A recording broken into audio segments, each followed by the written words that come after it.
One Alahaya channel. Subscribe my channel. Hindi dahil sa ginawa natin, kundi dahil sa sinabi natin.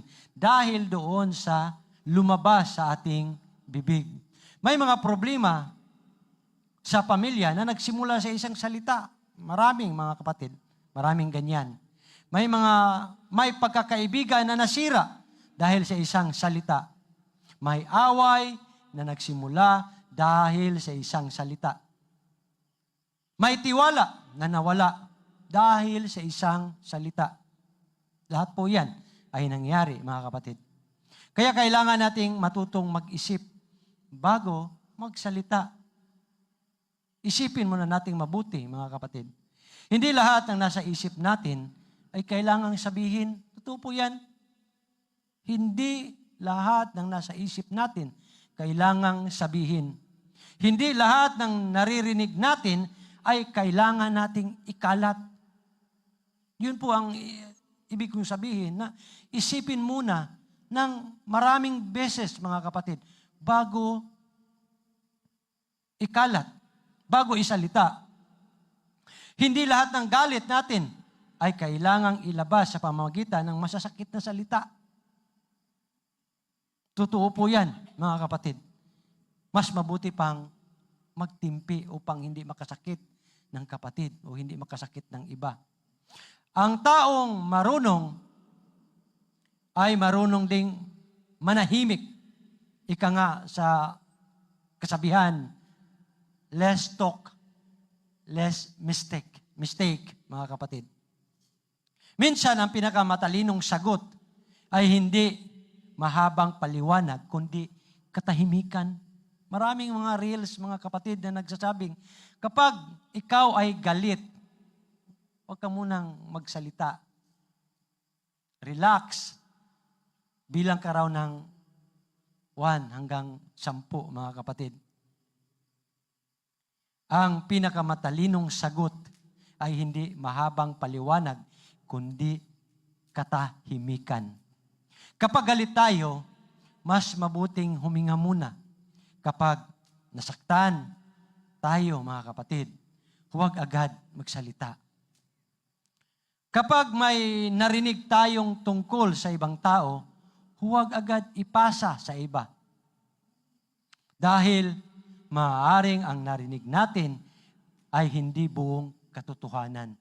Totoo po yan. At nangyari yan sa atin dito, mga kapatid. Pag narinig ka, pasa mo kaagad doon sa iba, sa hingtungdan, ay lalong magkakagulo, mga kapatid. Kapag may narinig tayong tungkol sa ibang tao, huwag agad ipasa sa iba dahil maaaring ang narinig natin ay hindi buong katotohanan. Yun po ang ibig sabihin sa verse 3. Ngayon, punta na po tayo sa verse 4. Number 4, mga kapatid. Ang tamad ay maraming nais, pero ang masipag ay kumikilos. Yun po ang ibig sabihin.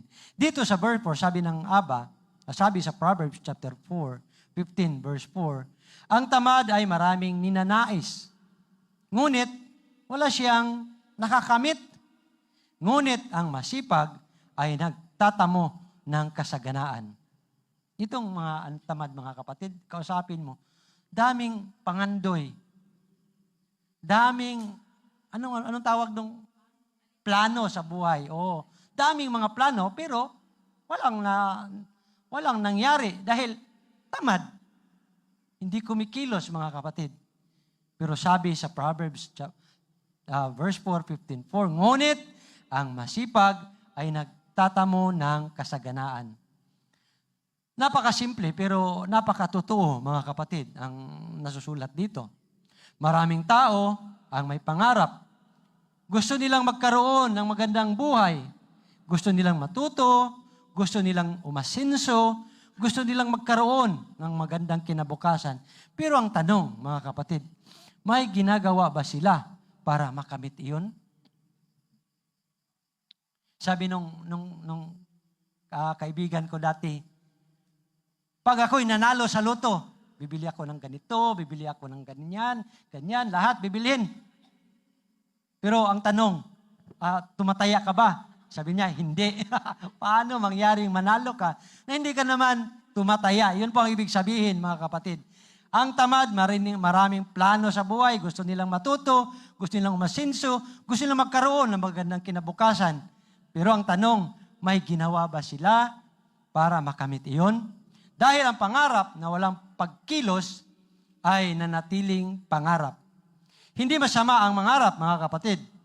Maganda ang magkaroon ng layunin. Ngunit, kailangan nating samahan ang pangarap ng sipag, tiyaga at disiplina. At meron ding pagtitiis. Yun po upang makamit natin ang ating pangarap. Kung estudyante ka, dapat mag-aral ka. Yun ang gawin, mga kapatid.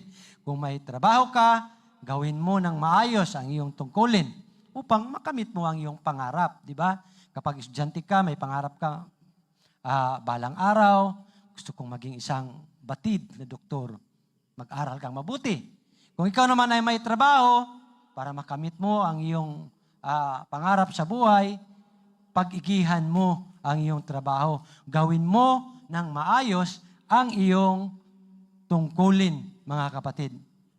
Kung may responsibilidad ka sa pamilya, gampanan mo upang matupad ang iyong pangako na magkaroon ng mabuting pamilya o masaganang pamilya. Kung may kakayahan kang matutunan, pagsikapan mo, mga kapatid. Pagsikapan mong matutunan. Huwag nating hintayin ng lahat ay kusa na lang ibibigay sa atin. Hindi po ganyan. Wala pong ganon, mga kapatid. Ang taong masipag ay hindi nangangahulugang naging magaan ang kanyang buhay. Ang ibig sabihin, mga kapatid, hindi siya madaling sumuko. Yun po ang ibig sabihin noon. Hindi naman mabilis o hindi naman madali ang ating pong mga